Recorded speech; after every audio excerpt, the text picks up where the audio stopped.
gagawa ng himala ang ating Diyos. Again, God moves not according to our needs, but He moves according to our faith. Kaya gaano makatindi ang ating pinagdadaanan, gaano makabigat ang ating pinapasan, gaano man kalalim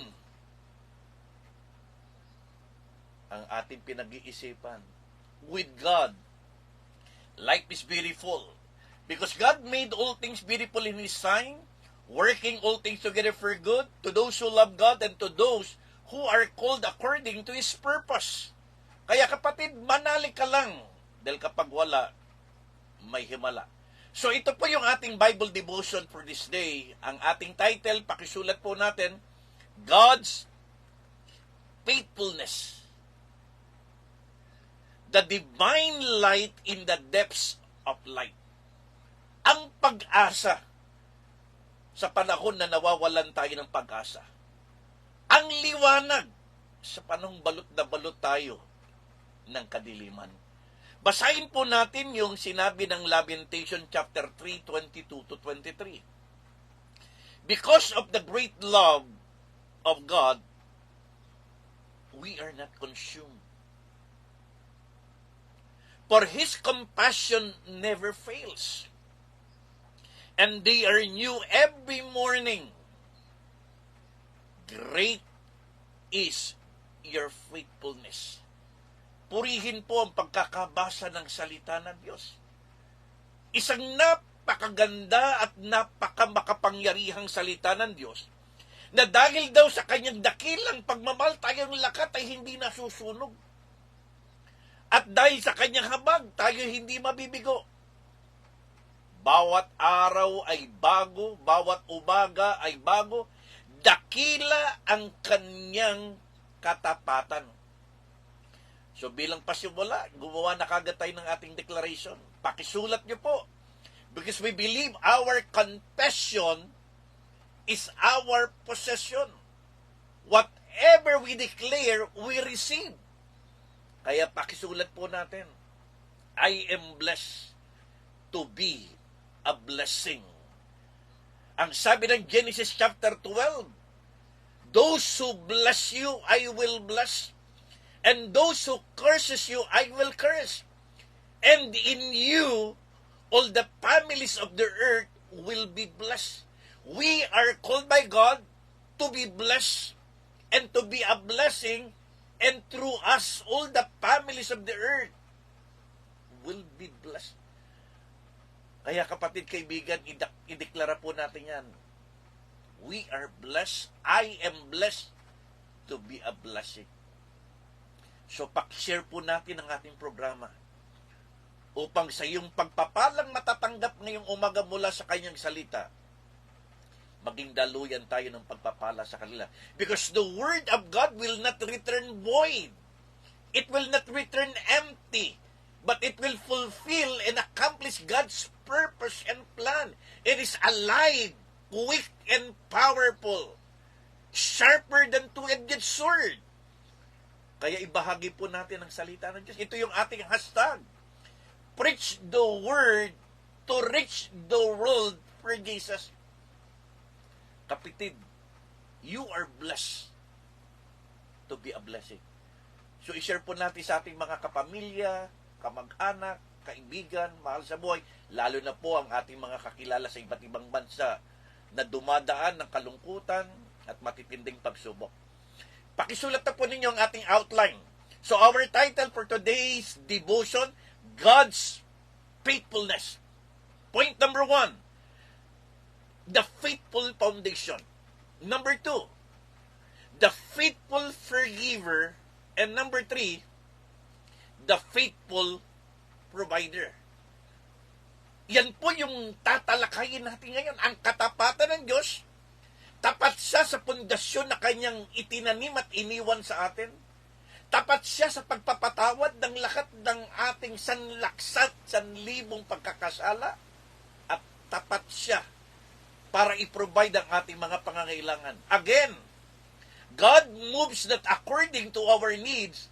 He moves according to our faith. So, bawat pangangailangan po natin ay lagi nating lalakipan ng pananampalataya. Sapagkat ang paggalaw at pagkilos ng Diyos ay hindi dahil nangangailangan lang tayo. Kikilos at gagalaw at gagawa ng himalaan Diyos kapag nakita niya ang ating pananampalataya sa Kanya, lalo na sa Kanyang katapatan. Ito ang hamon ko sa iyo, kapatid. Ikaw ba ay nananampalataya sa Diyos? Do you believe in God that with God nothing is impossible? Do you believe in God that with God life is beautiful? That God is our faithful foundation, that God is our faithful forgiver, and that God is our faithful provider. If you believe that, right, amen. We are blessed to be a blessing. Simulan po natin ang ating Bible devotion. Number 1, anong sabi po ng Psalm 78 verse 4? We will not hide them from our descendants. We will tell the next generation the praiseworthy deeds of the Lord, the power of the Lord, and the wonders of the Lord that He has done. Point number 1, when it comes to God's faithfulness, God is faithful in His foundation. Sa kasaysayan po ng bansang Israel, ang Diyos po ay naging napakatapat sa kanila. Kaya ang sabi ng Panginoon, huwag natin itong lilimutin at ililihim sa ating mga anak. Sabihin din natin ito sa mga susunod na saling lahi. Sabihin sa kanila ang kapangyarihan ng Panginoon at ang mga kahanga-hanga niyang gawa. God is our faithful foundation. Sa lahat ng mga mananampalataya, sa lahat ng mga lingkod ng Diyos, isang bagay po yung makikita natin sa kalambuhay. Ang katapatan ng Diyos. Dito po sa verse 4 makikita natin the very importance of passing on our faith stories. Dahil yung kasaysayan na ating naranasan, yung katapatan ng Diyos, napakahalaga na ipinapasa po natin yung kwento at karanasan ng katapatan ng Diyos sa ating buhay. We are called to become a witness, to become a storytellers of God's faithfulness. Kaya kapatid, kaibigan, ikaw na nanonood ngayon, kung naranasan mo sa buhay mo ang katapatan ng Diyos, sa panahon ng matitinding pagsubok, sa panahon ng matitinding pangangailangan, sa panahon ng matitinding kabigatan, kapatid, naranasan mo ang katapatan ng Diyos, we are called to become a witness, a storytellers of God's faithfulness, passing on our faith stories to the next generation. That is the faithful foundation of God. Ipinaranas sa atin ng Diyos ang kanyang katapatan, hindi lang para natin maranasan, kundi para natin ito maikwento at maibahagi natin sa ating mga kapamilya at sa mga susunod na saling lahi. Alam niyo bang nagkaroon ng isang eksperimento at pag-aaral? Sa panahon natin, naririnig po natin yung tinatawag natin Generation Z o Generation Z. Ito yung mga kabataang nag-iedad 12 to 24 years old, the Generation Z. Kumuha po sila ng 150 Gen Z at pinag-aralan nila. At alam niyo ba kung anong lumabas sa kanilang pag-aaral? Out of 150 Gen Z, 100 sa kanila, nalaman po nilang psychotic. Anong ibig sabihin? Karamihan sa mga kabataan ngayon may tama. Dahil karamihan sa mga bata ngayon, addicted po sa internet. Addicted sa mga laro, kaya may tama po lahat ng mga kabataan natin. Kaya mapapansin nyo yung mga paraan ng kanilang pagsasalita, yung attitude, yung character, yung behavior, medyo taliwas sa salita ng Diyos. Kaya lumabas sa resulta ng kanilang pag-aaral, out of 150 Gen Z, 100 of them ay psychotic. May tama po sila. Hindi tama yung takbo ng kanilang behavioral and attitudinal. Kaya tama po sinasabi ng Bible. I-share natin sa kanila katapatan ng Diyos. Because God's faithfulness is a heritage that we must share to our children, to our grandchildren, and even to the next generation. Ito yung yaman na dapat nating ipamana sa ating mga anak at mga susunod na salinglay. Ano po yun? Ang katapatan ng Diyos. For the last 36 years of my ministry, since 1987 nang ako'y makakilala sa Lord at the age of 19, hanggang ngayon kapatid, ang patutuo ko po sa inyo, napakatapat ng Diyos. So it is our ministry, it is our calling, it is our assignment to share and to witness the faithfulness of God in our life. So our purpose is linked. Yung layunin ng Diyos sa ating buhay, it is linked to the legacy that we leave behind to our next generation. Kaya ikaw ngayon narito. Kaya tayong lahat ay nakikinig at nanonood at naglilingkod sapagkat ito pa ay nakakabit doon sa legacy na dapat nating iwan sa ating mga bakal sa buhay. At ano yung iiwan natin sa kanila? Ang katapatan ng Diyos sa kanilang buhay. What better legacy than a heritage of our faith that we must leave behind in our next generation? Kaya kapatid, kaibigan, anong sabi ng Acts 1:8? Be a living witness of God's faithfulness. So point number 1, God's faithfulness, He is faithful in our foundation. Tapat ang Diyos sa kasaysayan at karanasan na ating naranasan. Huwag po nating ipagdamot, huwag po nating katamaran na ikwento natin ang katapatan ng Diyos sa ating mga mahal sa buhay. Point number 2, verse 38 to 39. But He, being full of compassion, forgave their iniquities and did not destroy them. Many times He turned His anger away and didn't stir up all His wrath. Bakit po? For God remembered that they were but a flesh. Ngunit naawa pa rin ng Diyos sa kanila.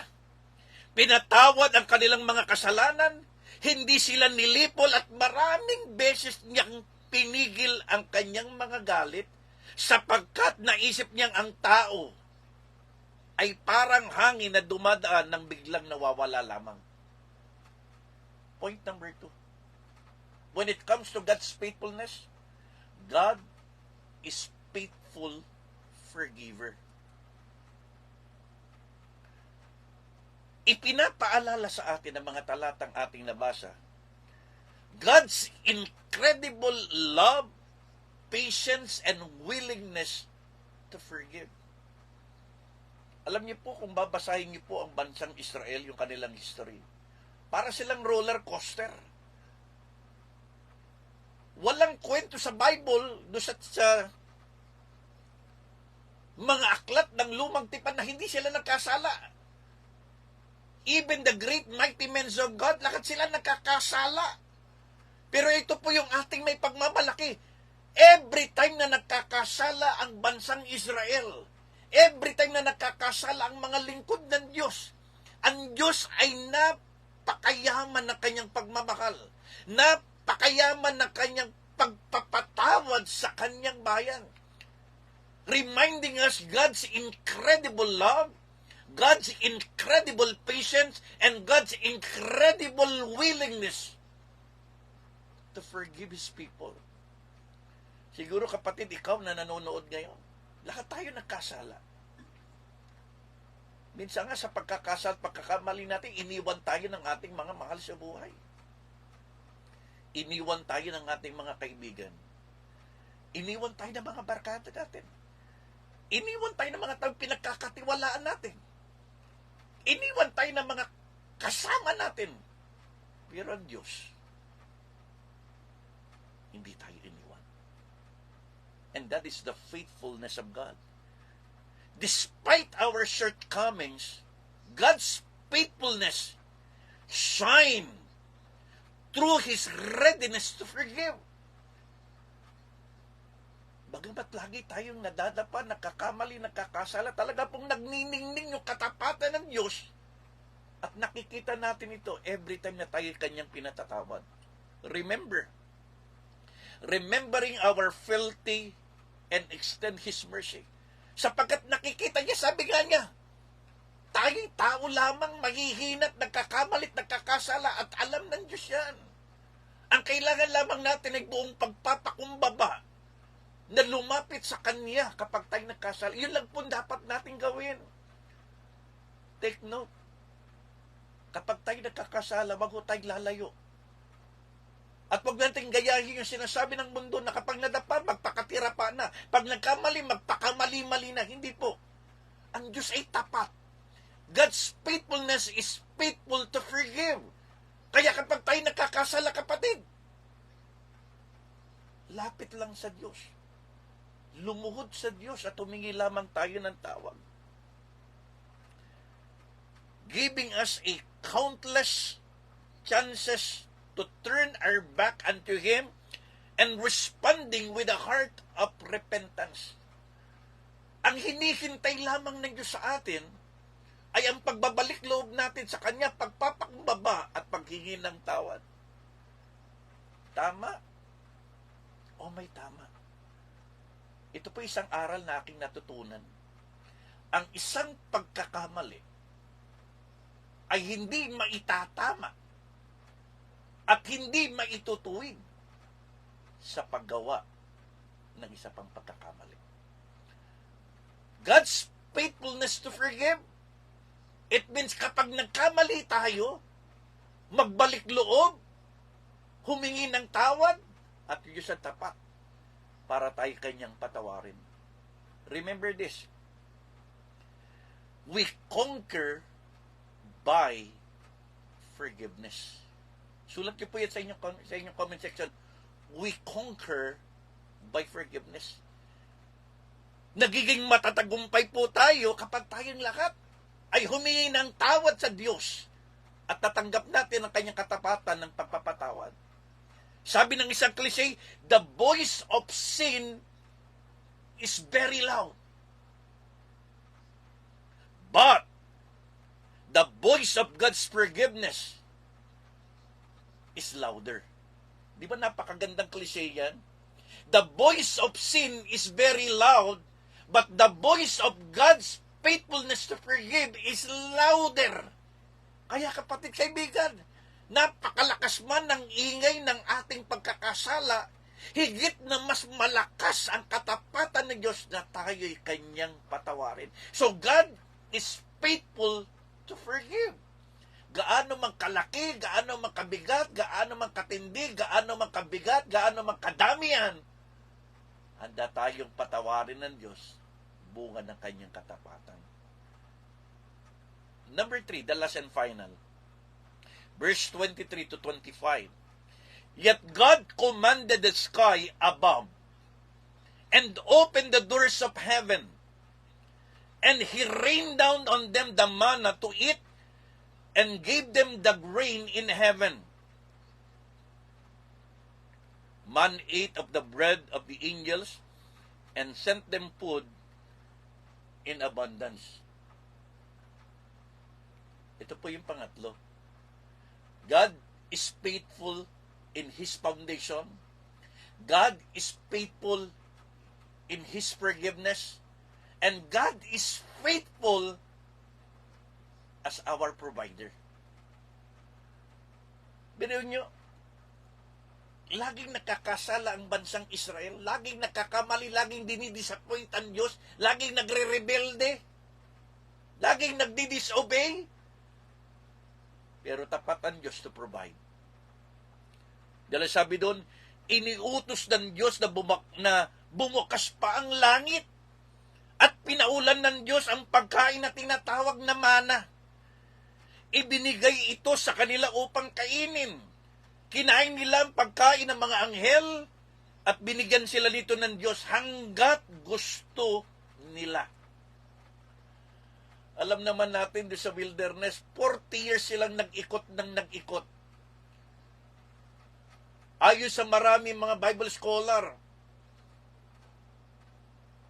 mula sa Egypt, papunta ng Promised Land, it only takes 40 days.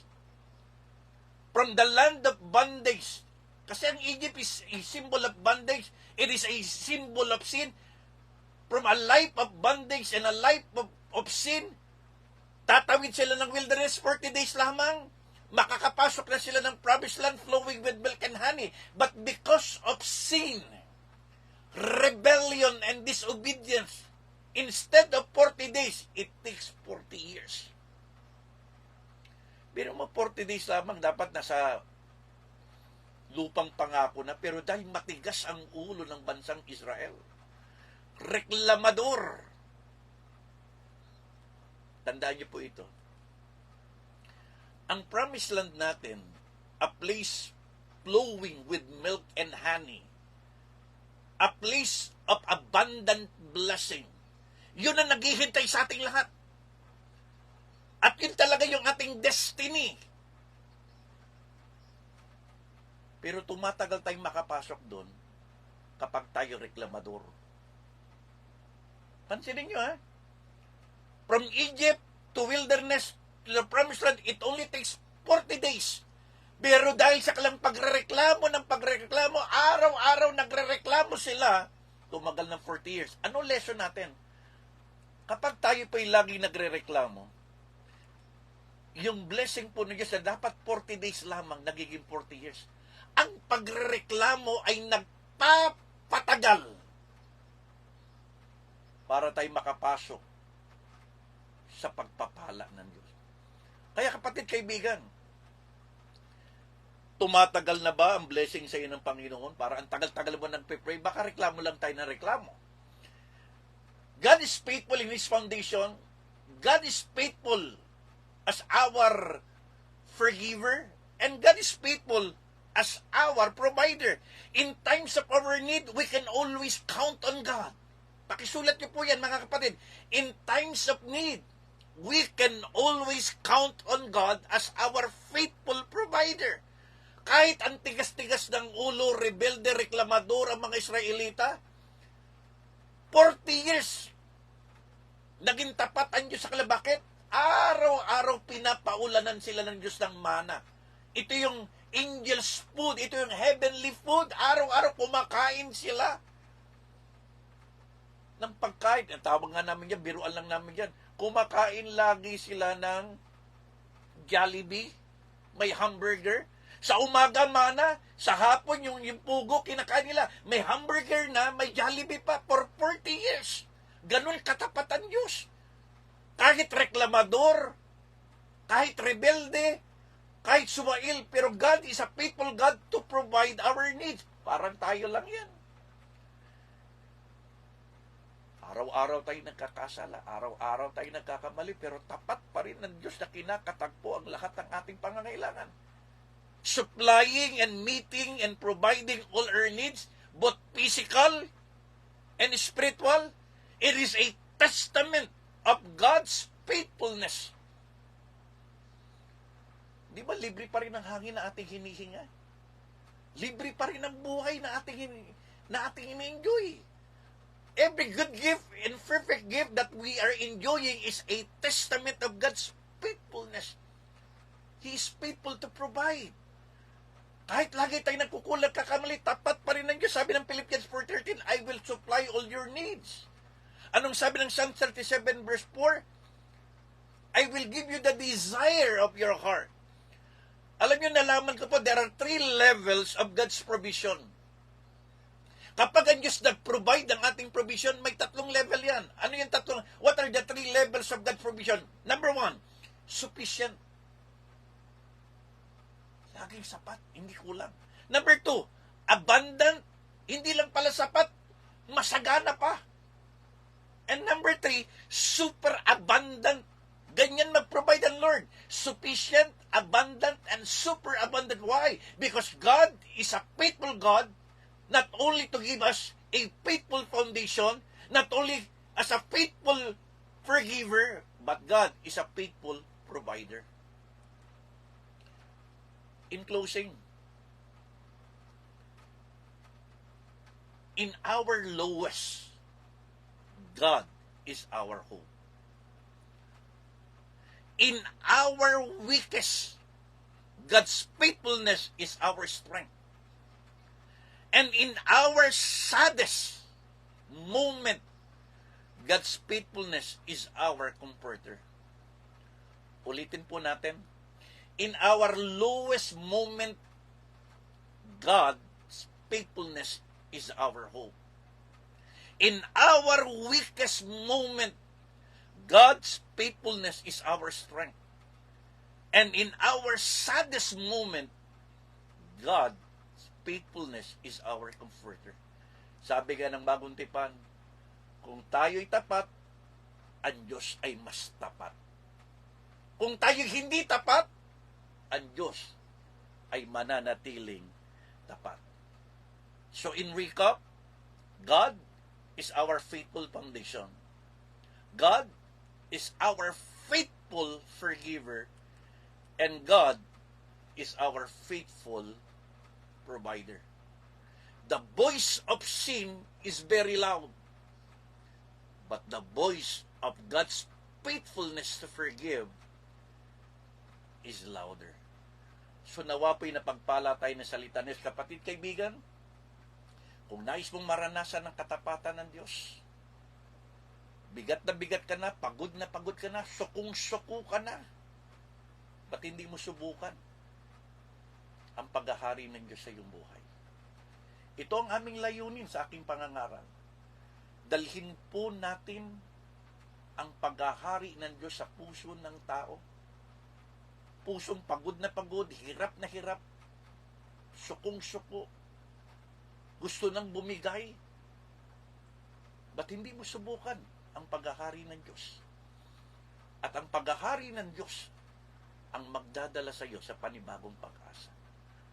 Kung nais mong maranasan ang katapatan ng Diyos, nais mong maranasan ang paghahari, ang kapangyarihan ng Panginoon sa iyong buhay, sabihin mo lang, if you will confess with your mouth and believe in your heart, you will be saved. Sabihin mo lang, Panginoong Hesus, patawarin po ninyo ko sa aking mga kasalanan.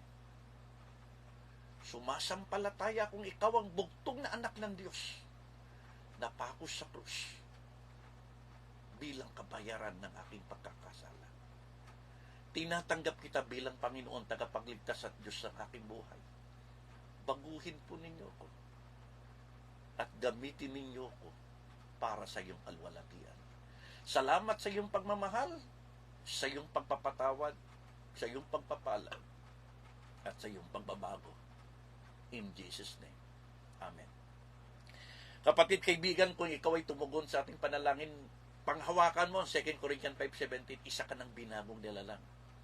The old has gone, the new has come. Magpatuloy ka sa iyong pananampalataya. At kung nais mo sa iyong tahanan, sa iyong opisina, o saan ka naman naroon ngayon, na patuloy ka makapakinig ng salita ng Diyos, meron po kaming prayer house, church, outreach mission. Mag-comment ka lang dyan at may mga tao at may mga kapatirang susuporta sa iyo. Tatawag sa iyo para magkaroon tayo online or on-site. Magkakaroon po tayo ng mga prayer houses, church houses, magiging bahay panalangin at bahay pa naman upang patuloy mong mapakinggan ang salita ng Diyos.